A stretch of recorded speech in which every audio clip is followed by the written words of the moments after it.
Bonjour à tous les amis, bienvenue Dinoraptor pour cette nouvelle vidéo sur sur les pires Pokémon de type combat en stratégie selon mon vécu. Je parle bien de vécu parce que certaines personnes ces dernières années ne l'avaient pas compris.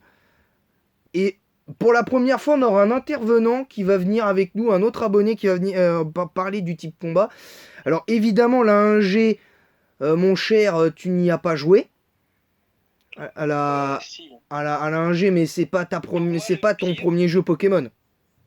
pour moi, le pire type combat de la 1G, c'est Tignon parce que c'est. Ok, il a les points élémentaires, mais c'est que spécial. Et ben justement, le premier Pokémon de type combat dont j'allais mettre en avant les faiblesses, parce que pour moi, il y avait match avec Kikli. Mais c'est vrai que Taignon, en première génération, quand on réfléchit à Taignon, c'est que les stats sont pas dégueux en soi. Mais quand tu vois que en première génération, le Pokémon se tape un spécial de 35 qui est complètement inutilisable, une attaque de 105 qui ne sert strictement à rien, vu que les seules attaques physiques qu'il a, ce sont quelques attaques combat et encore, et l'attaque force, ce qui est pas ouf du tout, on va pas se mentir, et Après, c'est il un s'en peu sort mieux dommage. Taignon pour ce coup-là. Et c'est un peu dommage. On va pas se mentir, c'est un peu dommage. La deuxième génération, mais avant de passer à la deuxième génération, je rappelle que les commentaires sur cette vidéo-là, c'est un Pokémon par génération du même type. Parce que sinon, ce serait trop facile. Parce que sinon, si on part de ce point de vue-là, par exemple, Colossinge, on pourrait le considérer comme le pire type combat jamais créé de la 1G jusqu'à la 9. Non mais sincèrement, on pourrait dire ça. Ce qui n'est pas réellement le cas aujourd'hui, vu que visiblement ce petit malin de Colossinge fait des petites incursions. Après, Euh, il a le talent acharné, donc Colossinge, c'est pas son Attention quand même à manque de Colossinge. pouvoir. Pas sous-estimer Colossinge. Donc voilà, ça c'est peut-être le petit truc. La deuxième génération, là pour le coup, c'est un peu difficile parce que pour moi, il y a un match entre Capoeira et, et Tartare, principalement. Parce que Colossinge, à la différence, en 2G, il y a un petit truc qui fait que Colossinge est légèrement utilisable. Mais je vais mettre Tartare quand même pour moi en 2G parce que très clairement, les stats, ce qui dessert grandement Tartare, c'est ses statistiques. Pourquoi avoir mis des stats comme ça sur un Pokémon? Là, on est d'accord que les stats de notre ami Tartare, c'est 90 en PV. Un Bulk qui est quand même correct, on peut pas dire le contraire. C'est 90 en PV, 95 en def et def SP 90. Mais là où je m'interroge, c'est pourquoi l'avoir fait silent? 70 de vitesse, une attaque de merde de 95. Parce qu'il faut le dire, c'est une attaque de merde, hein. C'est une stat d'attaque de merde. Mais là où le problème se pose, c'est qu'il a un double type qui est plus que bon. Moi, je trouve que défensivement, il n'y a rien à dire. Et je pense que même toi, t'as rien à dire. Parce qu'il y a techniquement rien à dire sur le double type. Parce que, à part les faiblesses gênantes du type O et combat, c'est électrique Volpsy, la faiblesse plante, c'est un peu moins gênant. Parce que ça reste gérable si tu couples ça avec un bon type plante et tout. Enfin, un bon type vol ou un truc comme ça. Mais il a quand même 7 résistances, ce qui est quand même pas rien. Ce qui est quand même pas rien. Tartare est quand même bon défensivement avec son double type. Mais voilà, les stats posent problème. Parce que, bon, on va dire, admettons la stat de vitesse, mais la stat d'attaque. Est-ce que ça aurait pas été mieux de l'améliorer grand maximum de 20 petits points, genre 105, et améliorer ses talents à partir de la. Quand les talents sont dispo en 3G, à partir de la 3G. Pourquoi ne pas l'avoir amélioré? Attends, t'as dit il a 95 d'attaque, tu dis l'améliorer de 85. 20 petits points. 85. 85. 85. Ah, j'ai compris 95 tout à Oui, l'heure. non, parce que 95, ça aurait été à peu près correct, mais 85 en attaque, aujourd'hui, bon, c'est Ce qui est dommage, c'est que ce Pokémon bon, il est pas non plus hyper stylé, c'est pas le Pokémon le plus stylé ou même le plus moche de la Terre, faut pas exagérer. Mais quand t'as des stats comme ça, t'as l'impression que t'as une autre évolution derrière de Tartare qui pourrait être du même double type, ce qui n'est pas le cas. Et même Tarpo est meilleur. Même Tarpo est meilleur. Et Tarpo, on peut le dire, ça a été direct. Là, ça a été la fête du slip pour Tarpo. Même s'il n'est pas type combat, ça a été la fête du slip parce qu'on l'a senti déjà en 4ème génération. Tarpo avait un vrai potentiel et en 5G, alors là, ça a été la foire à la saucisse. Mais là, pour reparler clairement du type combat, quand même, Tartare, c'est quand même triste de voir ces statistiques-là, alors que clairement, c'est des stats de Pokémon qui peuvent encore évoluer. Même si on a déjà Tarpo, techniquement, pour l'évolution de tes tartes. Mais là, Tartare aurait mérité une nouvelle évolution. Et c'est dommage. La 3ème génération, je vais me faire des ennemis, je le sais, mais tant pis, c'est pas à la limite, c'est même pas mon problème, je l'assume clairement. Mais je suis désolé, mais avant la 5G, Brazegali, je suis désolé, c'est le pire type combat de la 3G. Brazegali, c'est le pire type combat. En 4G, il s'en sortait plutôt bien. Autant dans les autres générations, Brazegali, il y avait une petite niche, il y avait un petit potentiel, la 4G. Il y avait match, pour moi, il y avait match avec Simi Abraz. Voilà, il y avait match. En 5G, il n'y avait plus vraiment match parce qu'après, il y a eu Turbo. 6G, il y a eu la méga. 6-7G, il y a eu la méga. 8G, il était encore quand même assez fort. Et même en 9G, encore aujourd'hui, il se paye le luxe d'être quand même pas dégueulasse. Le Brazegali, donc c'est pas rien quand même. C'est quand même pas rien. Mais en 3G, je suis désolé. Pour les fans de Brazegali, en tout cas, pour ceux qui sont fans de Brazegali, moi le premier, parce que j'adore le style de ce Pokémon, il a un flow intersidéral. Mais ce Pokémon en 3G, c'est une dinguerie, comment il est mauvais. Après, Dylan, c'est comme ce que je te parlais quand je commençais à m'intéresser à la 3G en termes de metagame. Je t'ai dit, il y a deux types de Brazegali qui est physique et l'autre qui est spécial. Bah ouais. Voilà. Le type feu est spécial, le type combat est physique. Ouais, donc en fait, ça contrebat. Bon, après, techniquement, quand tu vois les stats, quand même, t'as raison. Parce que quand tu vois les stats de Brazegali, 120 en attaque, 110 d'attaque spéciale, c'est pas non plus déconnant pour un Pokémon comme Brazegali. Non, ouais, mais après, tu peux pas lui mettre.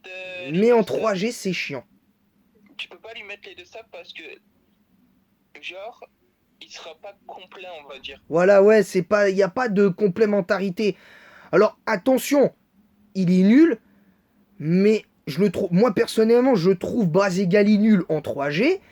Mais attention, toute proportion gardée, bien que je l'ai joué assez souvent à l'époque de la cartouche Ruby, Saphir Emerald et tout ça, je dis pas qu'il n'a aucun potentiel du tout. Mais je suis désolé, le fait que les moves de type feu à l'époque et même les moves de type eau étaient spéciales, mais c'est un peu moins gênant. Par exemple, pour un Lagron, pour l'Agron en 3G, c'est moins gênant d'avoir des moves de type eau spécial parce que lui, au moins, il en profitait, Lagron. Il en profitait, Lagron. L'avantage de Lagron, c'est que vu qu'il était jouer défensif, moi tu sais très bien comment je joue mon Lagron. Oui, voilà. Moi j'ai pas ce problème-là. Voilà, il y avait Lagron a pas ce problème-là en 3G. Même si de toute façon le type O était déjà au-dessus. Mais là, en 3ème génération, même si pendant l'aventure, il peut te faire un peu le taf contre l'arène roche, contre l'arène, entre guillemets, l'arène électrique et un peu l'arène normale. Mais sur 8 arènes, t'en gagnes que 3, littéralement, avec lui, c'est mauvais. C'est mauvais. Mais même stratégiquement parlant, c'est dommage parce que le double type feu combat, on le connaît grâce à Simi Abraz.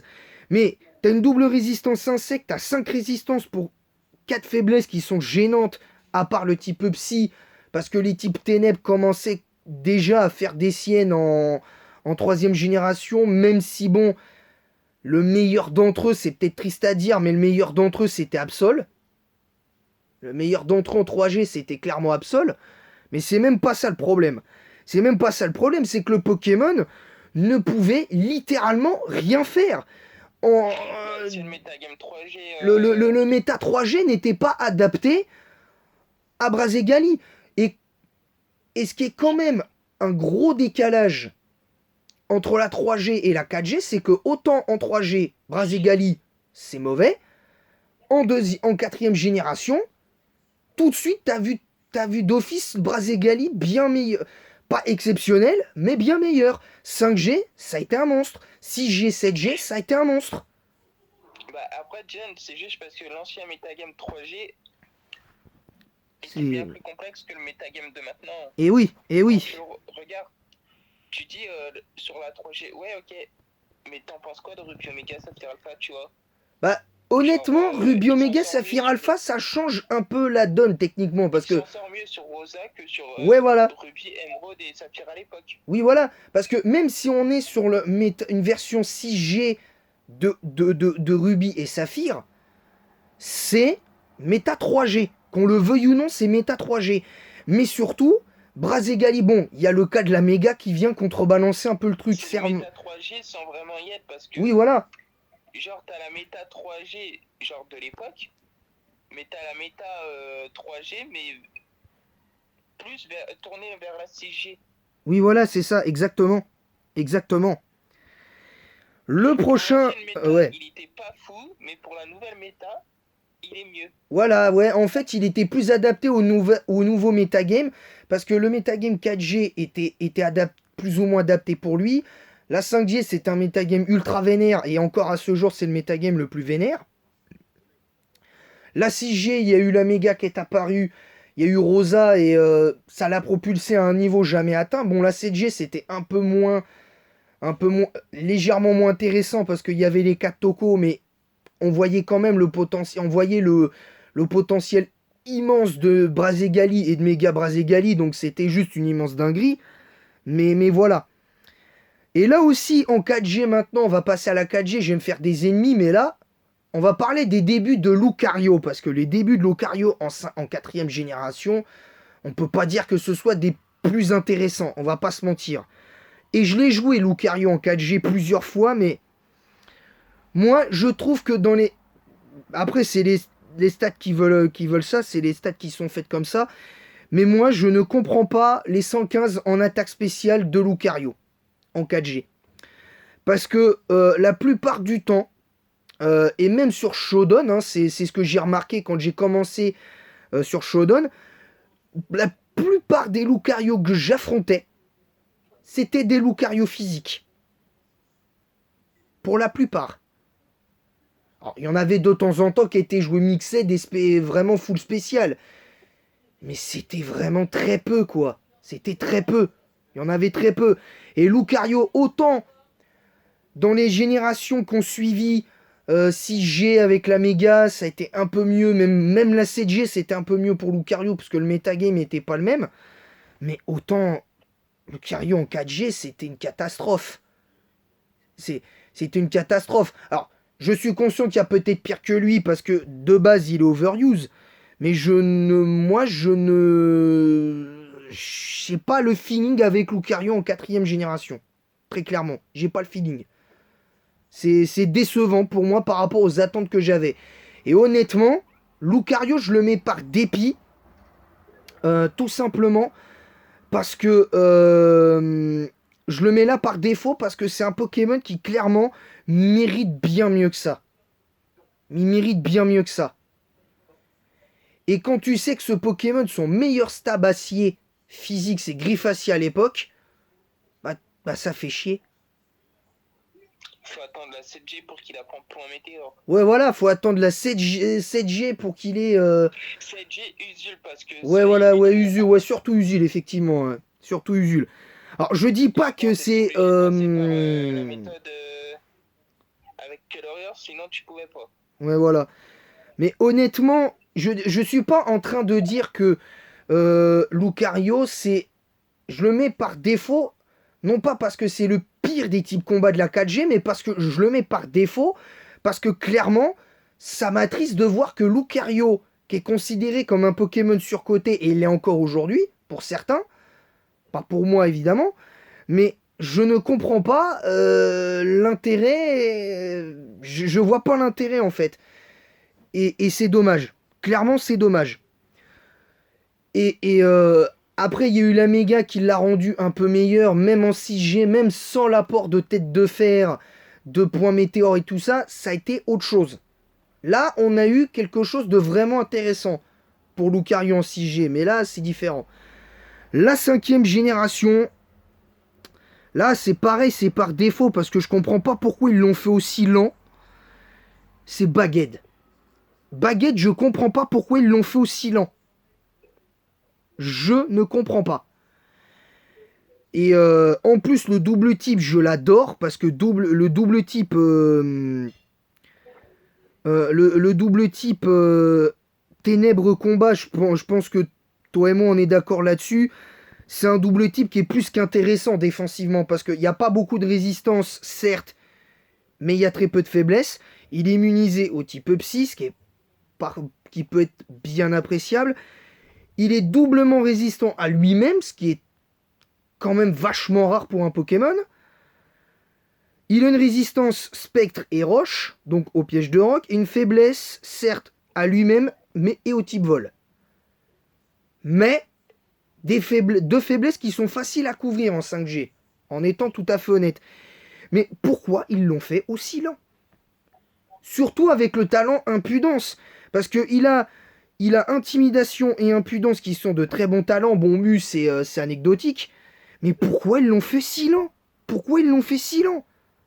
L'attaque spéciale 45, c'est justifiable. Ça, je suis d'accord. Mais 58 de vitesse, en quoi c'est justifiable? À moins de le jouer nature brave dans une team disto, qui est pour moi pratiquement sa seule niche, comme Beto Chef, ça n'a aucun sens de jouer Baguette. Alors attention, pour la petite parenthèse, la prochaine aventure 5G que je ferai, je jouerai Baguette. J'essaierai de redorer le blason du petit Baguette quand même. J'essaierai de redorer le blason, mais franchement, Baguette, c'est chiant de l'avoir un 58 de vitesse. C'est hyper galère, quoi. C'est hyper galère. Après, il apprend Danse Draco et tout, mais oui, le problème... mais c'est pas... Voilà, s'il avait eu... Je vais te dire un truc, avec les stats qu'il a, avec impudence, grand maximum, une vitesse équivalente à celle de Florizard avec 10 points de plus. Un petit 90. Mais vraiment, vraiment l'extrême limite, quoi. Vraiment l'extrême limite. Tu vois, on va pas mettre non plus 130 de vitesse à un Pokémon comme Baguette. Faut pas exagérer non plus. Parce qu'il serait ingérable sinon. Mais ce que je veux dire, c'est que ce Pokémon, attention. Moi, je dis attention. En 6G, alors là, c'est difficile parce qu'il y a beaucoup de Pokémon voilà, avec qui j'ai du mal, mais je pense que sans pratiquement discussion, sans débat pratiquement, je pense que Judo Crack, autant qu'Araclé, il y a un potentiel, mais Judo Crack, c'est vraiment le fond du panier en 6G, quoi. Parce que bien que ce soit un Pokémon de 5G, c'est le fond du fond, quoi. Alors, il a peut-être une niche en distorsion et même un peu en 7G, mais franchement, Judo Crack, c'est pas terrible, quoi. C'est vraiment pas ouf. C'est clairement pas ouf. Très clairement, je mets Judo Crack, mais j'ai parlé d'Ariyama tout à l'heure, mais en début de vidéo, juste avant de commencer la vidéo, j'avais parlé d'Ariyama. Mais je vais vous dire pourquoi c'est pas en 6 mais en 7G que je trouve que ça amorce la chute de Hariyama. Et pour moi, il y a match avec Hariyama. Alors je vais pas mettre deux Pokémon parce que ça sert à rien. Parce que sinon, deux Pokémon ex aequo, sinon c'est trop. Mais voilà. Judo Crack, c'est vraiment mauvais de chez mauvais. Très clairement. C'est clairement mauvais de chez mauvais et c'est dommage pour lui. Voilà. Ensuite, là par contre, 7G, on va prendre le cas de Hariyama. Tout simplement parce que 120 en attaque, c'est bien, mais son bulk en PV, il est injustifiable. Il est injustifiable parce que justement, moi, même si bon, en défense spéciale, je sais pas si toi t'aurais mis son bulk de PV de 144, tu l'aurais mis en défense ou en défense spéciale, je sais pas où tu l'aurais mis, c'est la seule chose que j'aurais changé chez lui. Mais honnêtement, Hariyama, depuis là mon aventure actuelle là sur Ruby Omega que je suis en train de faire, qui est où au début ça allait, et après il est tombé dans l'oubli mais total. Il est tombé dans l'oubli total, et c'est dommage parce que c'est un Pokémon qui mérite bien mieux que ça. Et pourtant le metagame 7G il est un petit peu lent et plus ou moins adapté à Hariyama, mais sérieusement Hariyama c'est n'importe quoi. C'est n'importe quoi. Là, en 7G, en plus, avec les Toko, avec les nombreux types Fekia, avec Nymphali, avec Mega Diancie, avec beaucoup d'autres Pokémon de type Fée qui sont assez forts, c'est compliqué. Alors là, 8G, enfin, pour désigner le pire type combat, c'est dur. Hein. C'est dur. Franchement, c'est dur. Parce que Chelours, même s'il est Never Use BL, pour moi, il est pas si mauvais que ça. Mais la 8G, non, peut-être pas exagéré. L'Hector de Galar, il est quand même, il a quand même son petit style. Pour l'instant, je vais mettre Exadron. Pour l'instant, parce que je n'ai pas encore eu l'occasion de le tester. Parce que je ferai une aventure 8G avec lui. Donc, pour l'instant, je le mets dedans parce que Exadron, il a des stats qui sont pas si mauvaises que ça. En plus, il a acharné.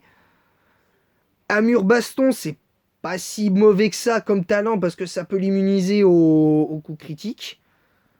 Ça l'immunise au coup critique, donc c'est pas si dégueulasse. Mais faut être honnête, type combat pur, bon, c'est chaud quoi. C'est chaud. Juste pour ça, pour lui. En plus, t'as plus l'impression que c'est une sorte de chenille, sorte d'insecte combat qu'un un Pokémon à la Scarino, entre guillemets, en mode insecte combat que combat pur, honnêtement. Mais bon. Lui, je le mets là juste. Voilà, parce que c'est vraiment par défaut, clairement, et voilà. Et la 8G, c'est peut-être triste ce que je lui ai dire. Je sais pas si toi tu seras d'accord avec moi, mais malheureusement, c'est Archiduc de Issui. Malheureusement. Parce que il a curé l'heure, certes. Il a une très bonne attaque. Il a un bon bulk. La vitesse, c'est toujours le même problème que son compère d'Alola. Mais ça encore à la limite. Il a un double type qui peut paraître intéressant, parce qu'il a le double type de Chapignon. Mais au-delà de ça, pauvre archiduc de Issui, qui je reconnais finalement un petit flow quand même. Il a un petit flow. On dirait une espèce de Mexicain, un Mexicain qui s'apprête à danser avec son sombrero sur la tête. Je trouve que c'est bien. Moi, j'ai vu des petites vidéos comme ça de gens qui dansaient avec un sombrero sur la tête. C'est un petit style quand même. C'est un petit style. Mais dommage, je ne saurais pas dire exactement ce qui lui manque. Mais voilà, je sais pas, peut-être un peu plus d'attaque, ou peut-être un peu plus de move push, j'en sais rien, mais j'ai eu l'occasion de le tester récemment. Mais Archiduc de Issui, c'est pas ouf, quoi. C'est pas ouf, et c'est dommage.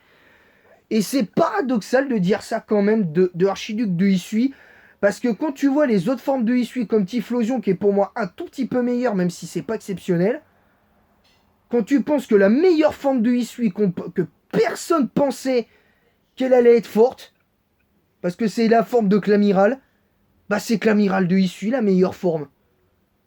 Et c'est une autre dinguerie. Bon, il a incisif, cela dit, je crois, hein, comme talent. Il me semble. Ou non, je sais plus c'est quoi le talent. Il a un talent qui est assez intéressant. Mais là, Archiduc de Hisui, c'est peut-être la pire forme de Hisui qu'on a, malheureusement. C'est la pire forme. Alors, à voir ce que ça donnera dans les prochains jeux avec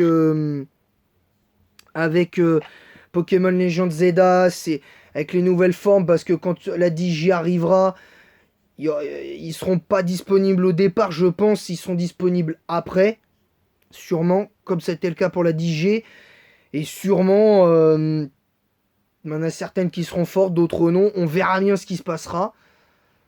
Manquerait plus qu'il y ait une forme du passé d'Amphinobi, ça a été évoqué. Amphinobi?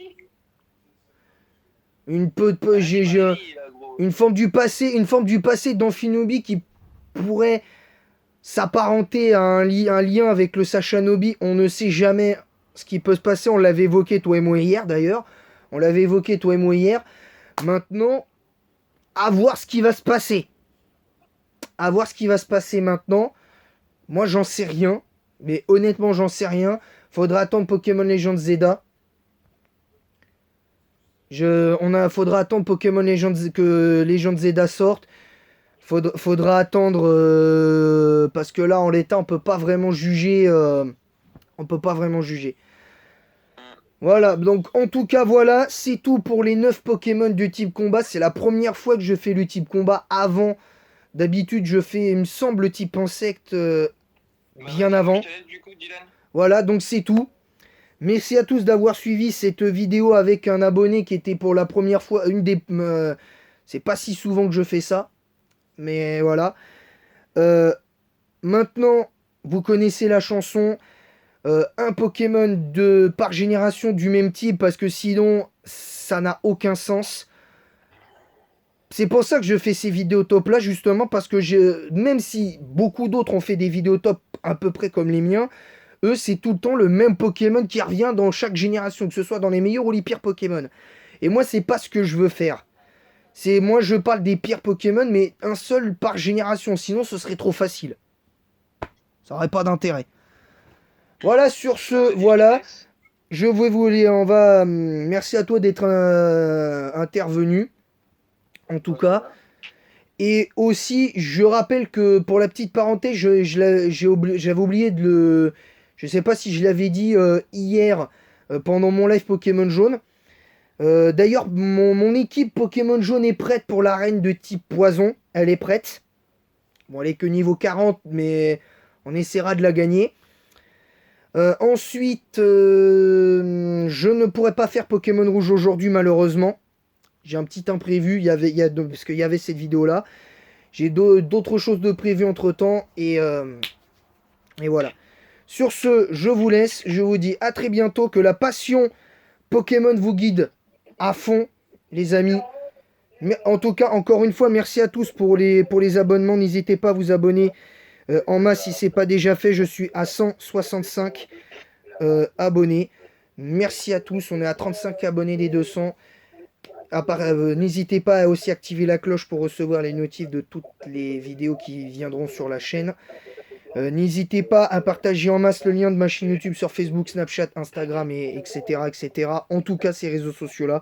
Et en attendant la prochaine, je vous dis à bientôt pour un nouveau top. À bientôt.